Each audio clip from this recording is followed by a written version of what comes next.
there everyone, and welcome to the channel. I've got another meal in a jar recipe for you today. This one is for spaghetti and meat sauce, and I'm super excited about this recipe because it's legitimately one of my best recipes on my channel. You won't believe the depth of flavor we are able to get from these freeze-dried ingredients using the techniques I'm about to show you. This recipe's magic is in the meat sauce, and it's really a meal in a jar version of my spaghetti bolognese. You will need to store some pasta alongside your jar, as well as some red wine if you want to try this as I have it written, but that part is optional. But y'all, this recipe is a total game changer. You'll only ever want to make this version from now on. I mean, it is that good. I'm going to use a quart-sized jar because this is going to give me 4 or 5 large servings. Of course, if you don't need that much food, then you could definitely cut this recipe in half. Now into the meat sauce, we are going to load it with meat. So I'm using both the sausage crumbles and the ground beef. I like the combination of the flavors there, but you definitely need to pulse those in the blender before adding them to your jar.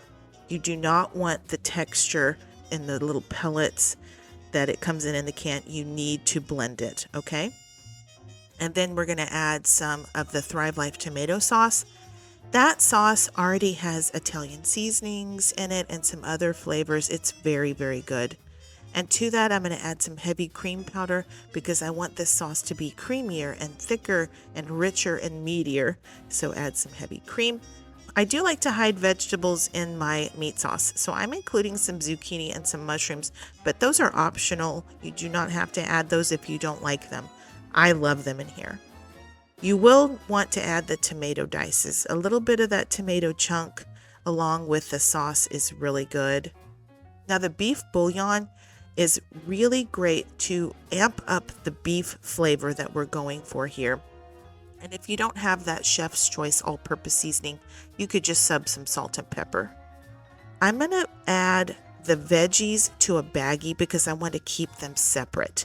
I want to saute them before I add the other ingredients. So I've got celery, onions, carrots that I've put through the blender, and garlic. Now you could definitely put all of those things in the blender and blend them all up really small. That would work as well. If you don't want to use plastic, you could keep those in a little jar separately.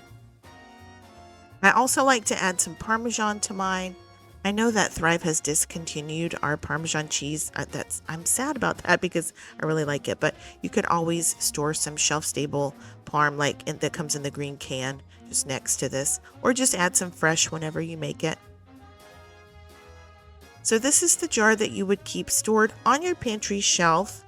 And you will need to store some spaghetti noodles next to it. You'll need about 10 ounces of spaghetti pasta noodles for this recipe. When you're ready to make it, you'll need to get out a large pot. I'm using a Dutch oven. Remove that Parmesan cheese bag, and then you'll empty the veggie baggie into the bottom of the pot. We're going to saute that first and make this sofrito, which it means stir fry. So we're basically going to saute these vegetables. What you want to do first is add about a cup of water to those because they're dried, right? They're freeze dried. They need to be hydrated a little bit before we can actually saute them properly. I think if you try to saute freeze dried vegetables just in their natural state, they will burn on you too quickly. So put a cup of water in there, hydrate them pretty well, and then you can saute them.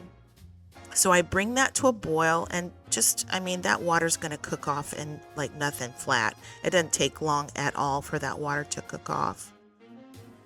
Once you have a pretty dry pot, then you can add about 3 tablespoons of olive oil. And if you have cooked very much, you know that sauteed vegetables taste better than boiled vegetables. I mean, that's just the way it is. So saute those for 2 or 3 minutes, develop some fond on the bottom of the pot, and then add about half a cup of red wine. I love the flavor from the red wine here. It just gives a great depth of flavor. But if you don't have wine or you don't want to use wine, you could use some beef broth there, or even water is fine. And then you're going to add the contents of the jar. So that's the meat and the rest of the veg and all of that, the tomato sauce powder. And what you'll want to do is stir to combine all of those dry things with the sauteed vegetables in the oil. And then you need to saute this for about 5 minutes. I call this dry sauteing just because we haven't really added the water to these ingredients yet. And you'll be amazed at how wonderful your kitchen is starting to smell. Doing this dry saute is just going to add a layer of flavor to your sauce. So once you've developed some more fond on the bottom of your pot, you can deglaze and go ahead and add about 6 cups of water at this point. That will completely hydrate all of that meat and those vegetables, and it's going to create a sauce that we're going to cook our pasta in. Be sure and stir from the bottom. Get all of that fond and those bits of flavor off of the bottom of the pan. You definitely want all of that in your sauce and not stuck to the bottom of your pan. All right, so you'll want to crank up the heat, bring that up to a boil, and then lower your heat back down. I ended up at a 4 out of 10 on my stove. You'll want it at a good boil, and then you can add about 10 ounces of spaghetti that you have broken in half.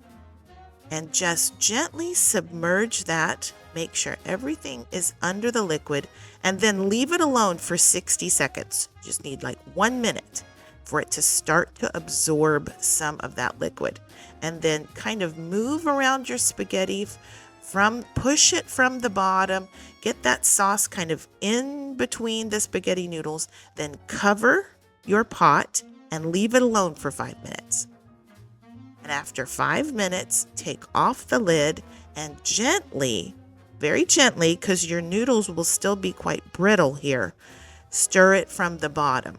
You're just wanting to make sure that your spaghetti is not sticking too badly. Stir it around, submerge all the pasta again, and cover it one more time. Give it 5 more minutes cooking on about a 4 out of 10 on your stove, cooking covered, and then stir. And you'll notice at this point that the pasta is quite a bit more tender and you're able to stir it without worrying about it breaking. Stir from the bottom really well. I had quite a bit of sticking. My pasta was sticking quite a bit, so I had to kind of scrape it there. It needs about 5 more minutes of cooking with the lid off, and I did not have enough liquid at that point, so I added 1 cup more of water, and then I just kind of stirred it around and let it go for about 5 more minutes, uncovered on the stove. Stirred it every couple minutes, and at this point my pasta was nice and tender. If you need to, you can always add more water and let it cook longer if you need to, but mine was great. I gave it a taste test. I'm testing not only for seasonings but really for tenderness at this point. Mine was nice and tender, so I went ahead and added that little baggie of Parmesan cheese, and I just gave it a stir and just let that melt. I turned off my stove, and the residual heat melted that Parmesan. I put the lid on there and let it sit for about a minute or two, and then the Parmesan cheese was nice and melted, and the spaghetti is ready. I mean, just look at the texture.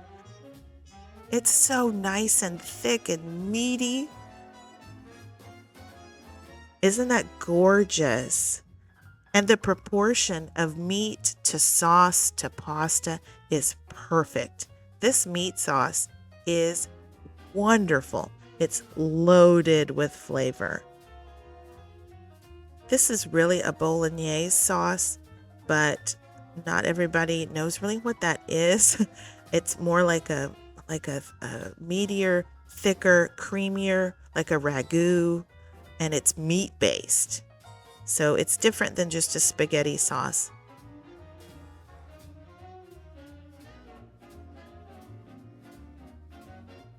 But look at all that meat down in there. Y'all, I'm just telling you what, this is an amazing recipe.